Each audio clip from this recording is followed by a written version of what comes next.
আজ করব ডিম ভাপা। তো প্রথমে ডিমটাকে আমি সেদ্ধ করেই নিয়েছি। তো প্রথমে ডিমগুলোকে আমি চিড়ে দেবো এরকমভাবে, যাতে মশলাটা ভালো করে ঢুকে যায়। এরকমভাবে সবকটা ডিম চিড়ে নেব। আজকে বেশ কিছুদিন ধরে আমি কোনো রেসিপি দিতে পারছি না। ভীষণ হঠাৎ করে এত শরীর খারাপ হয়ে পড়েছে। তো আজকে খুব সাধারণভাবেই একটুখানি রেসিপি করব ডিম ভাপা। ডিমগুলোকে চিড়ে নিলাম, একটু নুন মেখে নেব। দিলাম নুন, হলুদ গুঁড়ো, একটু লঙ্কার গুঁড়ো, ভালো করে মেখে নেব। মেখে এখন ভেজে নেব। তেল গরম করে নিয়েছি, ডিমগুলো ভেজে নেব। ডিমগুলো ভেজে নিলাম, এখন আমি তুলে নেব।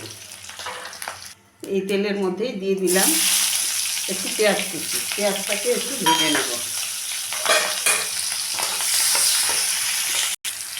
দিয়ে দেবো কয়েকটা রসুন, দিয়ে দেবো কয়েকটা চেরা কাঁচা লঙ্কা। একটু ভেজে নেব, লাল করে ভাজবো না, একটু হালকা করে কাঁচা গন্ধটা চলে যাওয়া পর্যন্ত একটু ভেজে নেব। অল্প একটু ভেজে নিলাম, দিয়ে দিলাম এখানে কয়েকটা ভাজা চিনেবাদাম। এটা আমার দোকান থেকে কেনা ভাজা চিনেবাদাম। যেহেতু ভাজা, সেই জন্য আমি এই ভাজা চিনেবাদামটা একটু পরে দিলাম। তো ভাজা আমার কমপ্লিট। এখন আমি এটাকে ঠান্ডা করে নেব, দিয়ে আমি একটু পেস্ট বানিয়ে নেব। ভাজা মশলাটা পেস্ট করে নিলাম, দিলাম এখানে 2 চামচ টক দই।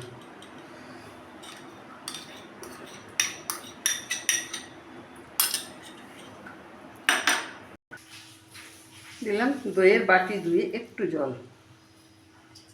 মশলাটাকে ভালো করে মিশিয়ে নিলাম। দই আর মশলা মিশিয়ে নিলাম। দিলাম একটু নুন, একটু হলুদ গুঁড়ো, অল্প করে একটু, কারণ বাটা ভাজা মশলার মধ্যে কাঁচা লঙ্কা আছে, সেই জন্য লাল লঙ্কাটা অল্প করে একটু দিলাম। একটু ধনেপাতা কুচি।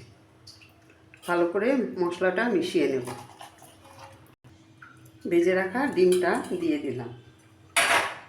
দিয়ে একটু ভালো করে ডিমটা উপর নিচ করে দেব মশলাটা, যাতে ডিমটার ভেতরে মশলাগুলো ভালো করে ঢোকে।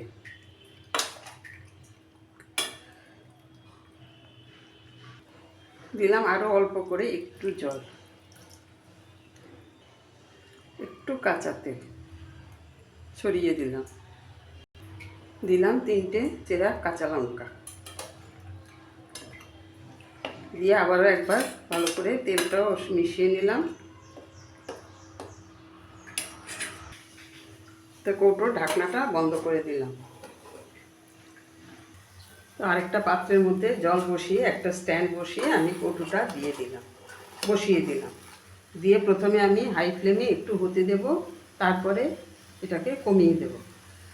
তো এটা আমি করব 15 থেকে 20 মিনিটের জন্য ভাপিয়ে নেব। ফিরে এলাম আমি 20 মিনিট পরে। তো গ্যাসের ফ্লেমটা আমি প্রথম দিকে খুব হাই করে দিয়েছিলাম, যখন খুব ফুটে উঠেছে তখন গ্যাসের ফ্লেমটাকে আমি লো করে দিয়েছিলাম। তো এখন আমি গ্যাস বন্ধ করে দিলাম। তো এটা ঠান্ডা হলে পরে তারপরে আমি খুলে এটা দেখাবো। তো পুরোপুরি ঠান্ডা করে নিয়ে আমি এটা নামিয়ে নিলাম, খুললাম এখন। তো আপনার কত সুন্দর কালার এসছে। তো এই রেসিপিটা শুধু যে ভাত দিয়ে যে খাওয়া যাবে তা নয়, এটা পোলাও, ফ্রাইড রাইস দিয়েও এটা ভালো লাগবে খেতে, খাওয়া যাবে। তো আপনাদের কাছে কেমন লাগলো? ভাপা তো আমরা অনেকভাবেই খাই, তো আজকে আমি একটু অন্যরকমভাবে করলাম। আপনাদের কাছে যদি আমার এই রেসিপিটা ভালো লাগে, তাহলে আমার চ্যানেলটাকে সাপোর্ট করবেন, আমার পাশে থাকবেন। তো আজ এই পর্যন্তই। আবার নেক্সট কোনো রেসিপি নিয়ে কথা হবে। সবাই ভালো থাকবেন, সুস্থ থাকবেন।